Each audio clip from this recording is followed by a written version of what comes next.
Assalamualaikum warahmatullahi wabarakatuh. Bertemu lagi dengan saya Muhammad Dini Wardiansah. Selamat datang anak-anak pada pertemuan kali ini. Pada pertemuan kali ini saya akan membahas tentang konsep diri. Adalah yang menjalankan fungsi belief dari diri kita. Ibarat bangunan, konsep diri adalah fondasi. Jika fondasi itu kuat, maka bangunan itu akan kuat. Begitupun sebaliknya. Konsep diri ini juga adalah sebuah kunci dari keberhasilan. Ada 3 hal yang mendasari konsep diri seseorang atau individu.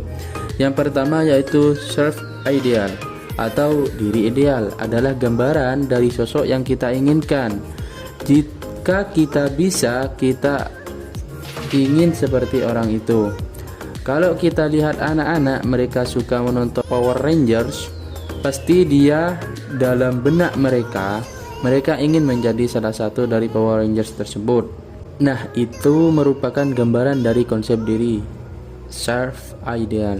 Mungkin selama kita itu hidup, kita pernah bertemu dengan orang yang menunjukkan kualitas hidupnya yang sangat luar biasa. Mereka nampak sukses, smart, bijaksana, dan lain-lain. Akhirnya kita ingin menjadi seperti mereka, mempunyai kualitas diri seperti mereka.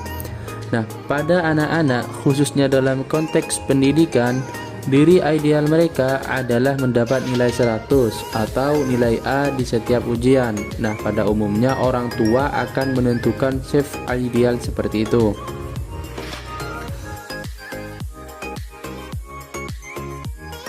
Terus yang kedua yaitu self image atau citra diri. Cara kita melihat diri sendiri, cara kita berpikir mengenai diri kita sekarang. Kita akan selalu bertindak atau berperilaku sesuai dengan gambaran yang muncul pada cermin diri kita. Misalnya, ketika kita melihat cermin, kita melihat diri kita sebagai orang yang percaya diri, tenang, mampu belajar dengan baik. Maka, setiap kita belajar, kita itu merasa percaya diri, tenang, dan merasa mampu. Dengan begitu, jika suatu saat karena suatu hal kita tidak berhasil, kita itu tidak akan terpuruk. Kita bisa memaklumi kegagalan tersebut dan menganggap sebagai kondisi yang bersifat sementara, yang nanti pada akhirnya kita akan berhasil. Karena kita itu tahu bahwa diri kita itu mampu. Kita mampu untuk melewati suatu tantangan. Untuk mengubah atau meningkatkan konsep diri yang paling cepat akan terjadi adalah bila kita mengubah bagian dari citra diri. Terus yang ketiga yaitu self-esteem atau harga diri. Harga diri adalah komponen yang bersifat emosional dan merupakan komponen yang paling penting dalam menentukan sikap dan kepribadian kita.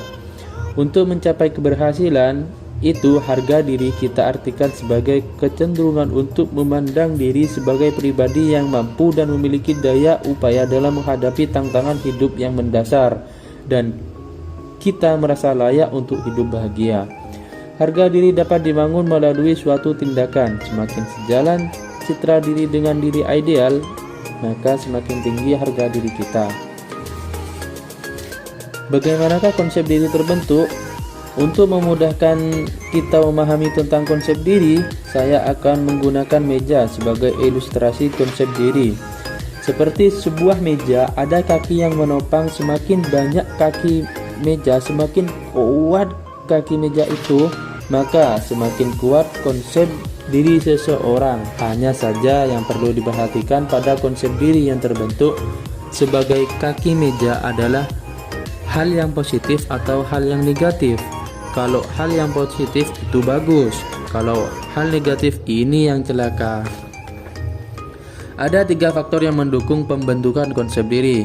Yang pertama, siapa yang memasang kaki meja itu? Mereka adalah orang-orang yang dipandang memiliki otoritas. Siapakah mereka? Mereka adalah orang tua dan guru. Terus yang kedua yaitu seberapa kuat intensitas emosi yang timbul pada saat kaki itu dipasang. Jika anak sedang merasa sedih, merasa malu, lalu kita memberikan kaki pendukung meja, misalnya dasar anak goblok, blow on, gitu aja kok nggak bisa, maka kaki yang terpasang akan sangat kuat. Terus yang ketiga yaitu repetisi. Semakin sering sebuah statement yang diberikan kepada anak tersebut, maka semakin kuat konsep dirinya. Semakin kuat kaki-kaki penopang konsep dirinya. Kita ambil contoh bagaimana konsep diri saya bodoh itu terbentuk. Seorang anak yang merasa dirinya itu bodoh dan tidak mampu. Dari manakah konsep itu terbentuk?